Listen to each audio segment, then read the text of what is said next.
എല്ലാവർക്കും അമ്മൂസ് ട്രാവലോഗിലേക്ക് ഒരിക്കൽ കൂടി സ്വാഗതം.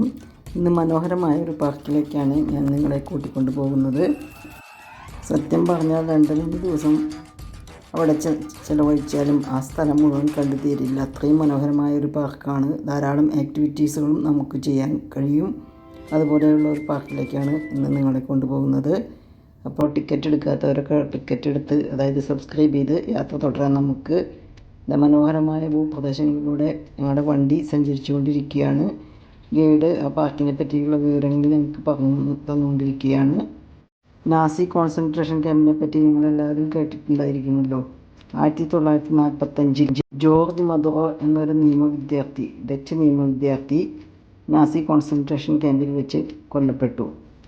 1946 നെതർലാൻഡ് സാമ്രാജ്യത്തിലെ പുരാതനവും പരമോന്നത ബഹുമതിയുമായ medal of knight 4th class of the military order of William മരണാനന്തര ബഹുമതിയായി അദ്ദേഹത്തിന് നൽകപ്പെട്ടു. ഇതിനെപ്പറ്റിയുള്ള കൂടുതൽ വിവരങ്ങൾ അറിയുവാൻ എൻ്റെ പുസ്തകം വാങ്ങി വായിക്കുമല്ലോ.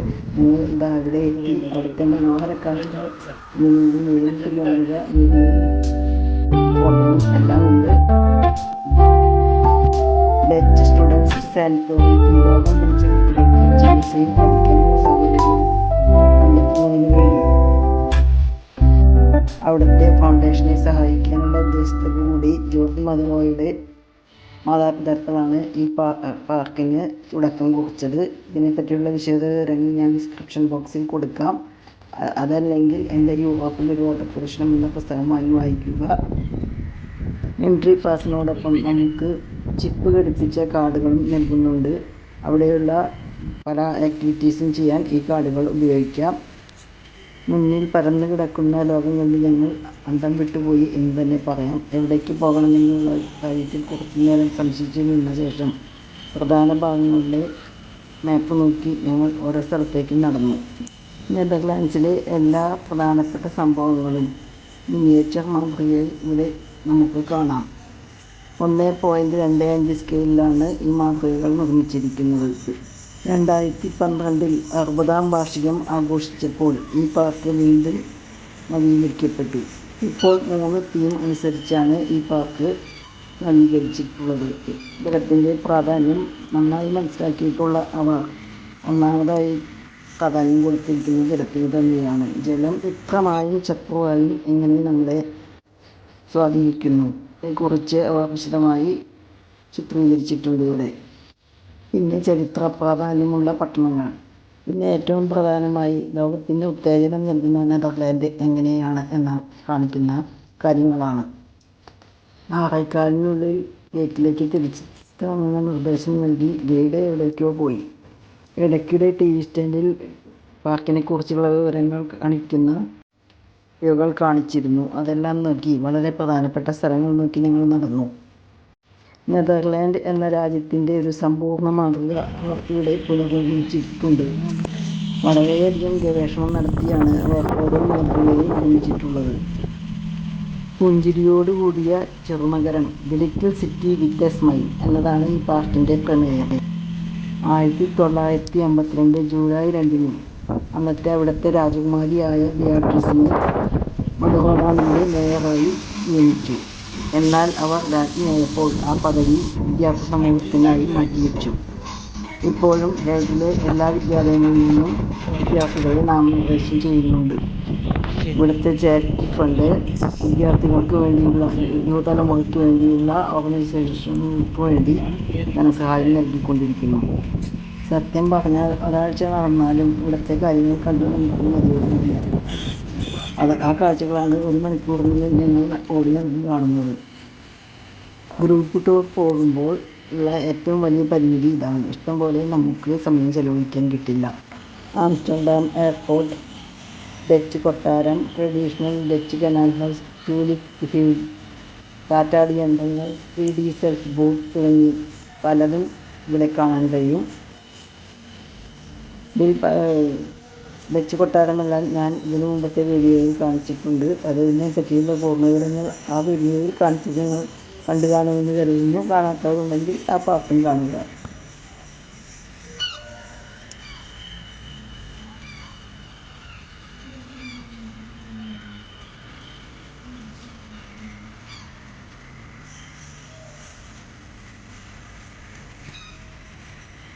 ഡച്ച് സാമ്രാജ്യത്തിൻ്റെ പല ഭാഗങ്ങളുമാണ് ഈ കണ്ടുകൊണ്ടിരിക്കുന്നത്.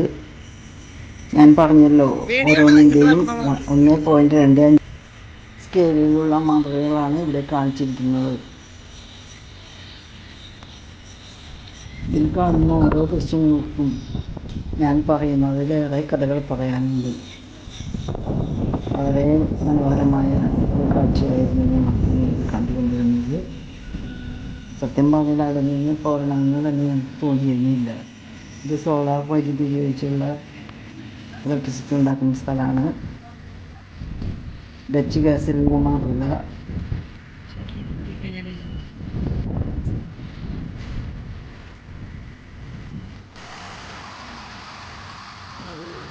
അവിടുത്തെ റെയിൽവേ സ്റ്റേഷൻ്റെ മാതൃക, അങ്ങനെ എല്ലാ കാര്യങ്ങളും അവിടെ അങ്ങനെ അവർ ഉണ്ടാക്കി വെച്ചിട്ടുണ്ട്. അതെല്ലാം കാണുമ്പോൾ നമുക്ക് അതുകൊണ്ട് നമ്മൾ എന്താ പറയുക അറിയില്ല, നമ്മൾ അത്ഭുതപ്പെട്ടു പോകും.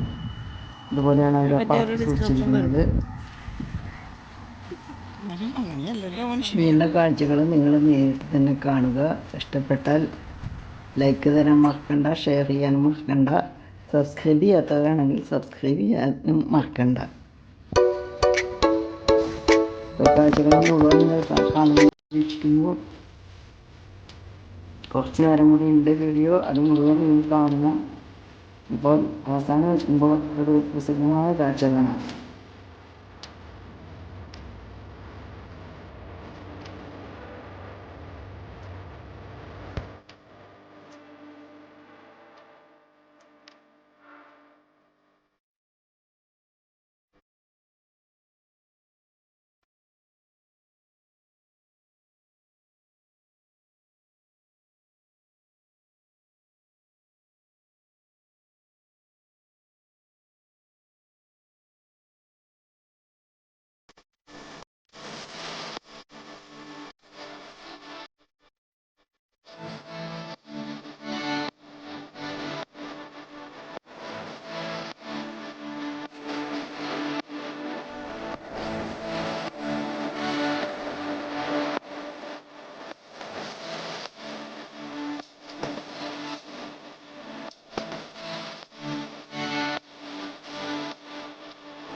ട്യൂലിപ്പ് പൂക്കളുടെ ഇടയിലാണ് ഞങ്ങളിപ്പോൾ നിൽക്കുന്നത്. അതിവിടെ ഇരുന്ന് ഫോട്ടോ എടുക്കാം, അതുപോലെയാണ് ഉണ്ടാക്കി വെച്ചിരിക്കുന്നത്. Water as a friend and enemy എന്നുള്ള തീമിൻ്റെ ചില ഭാഗങ്ങളാണ് ഈ കാണുന്നത്.